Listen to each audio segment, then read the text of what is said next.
It's been 5 long years that brought us to this point, but Dr. Stone has officially ended in Weekly Shonen Jump magazine. I had no idea what I was getting into when I started reading this series back in 2020. I didn't even know this was the same guy who did Aisho 21, which is one of my favorite sports mangas of all time. But what I did end up getting was a great adventure full of ambition, curiosity, and a boatload of science knowledge. Spoilers from here on out, but I don't want to do like a series review. I just want to talk about the last arc and the last few chapters that led up to the series conclusion and just kind of give my opinion and talk about it a little bit. I wasn't super in love with how the story ended. When reading Dr. Stone, I've always had highs and lows, but the highs always outweighed the lows for me.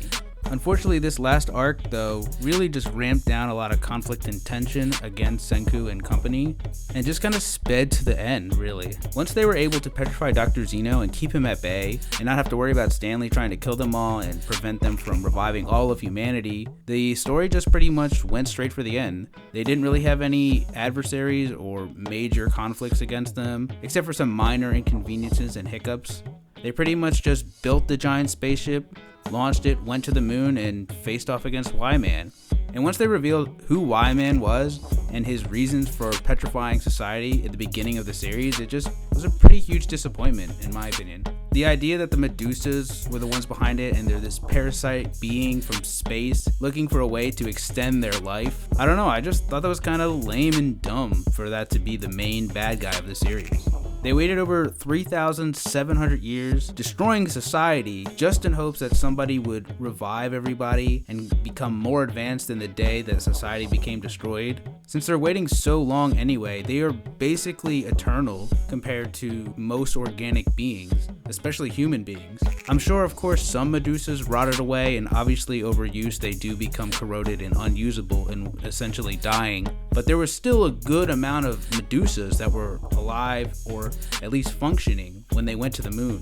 So the fact that they're waiting so long just seems kind of redundant. Again, obviously over time I'm sure there's corruption and corrosion and just breaking down of their material, but they live far longer than most organic beings, probably in the entire universe. So they basically have eternal life either way. Obviously nothing lasts forever, but the fact that they have such a long lifespan anyway, yet they're still looking for eternal life, I don't know, just kind of was a pretty disappointment. That's all I can say. It was just pretty disappointing that was the reveal. So anyway, the last chapter tries to wrap everything up. It's a flash forward from a few years into the future, and we see what everybody's been up to. They have the one Medusa that stayed behind, as they made a deal at the end of the chapter previously that it would watch over them to see if they were able to create a way for the Medusas to live eternally. So we see that Senku and the Science Brigade have been working on a super top secret mission, and they reveal what that secret mission is, and it's time travel. They are trying to build a time machine to bring back the people that were killed by the petrification beam, and so they're still working on trying to revive all of humanity. Yeah, I don't know. I guess there's really nothing else Senku could be interested in, even though time travel is literally impossible and it's never going to happen, but the story had to end somehow, I guess. I don't know how else they would have done it. Thought that was also kind of disappointing, working on something that's impossible, but I digress. Even though I found the ending to be pretty underwhelming and not of the caliber that it has been in its previous arcs and sagas, I still really love Dr. Stone. It's still a series that really resonates with me and something that I've had a blast reading and learning about these last 2 years. If I had to rate Dr. Stone, I would probably give it a 7 out of 10. This is one of those series where it's more about the journey than the destination.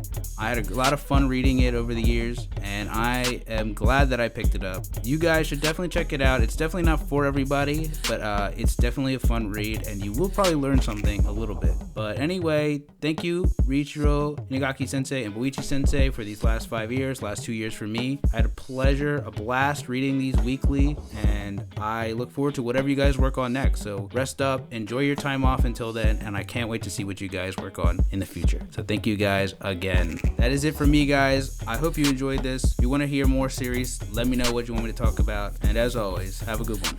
Peace.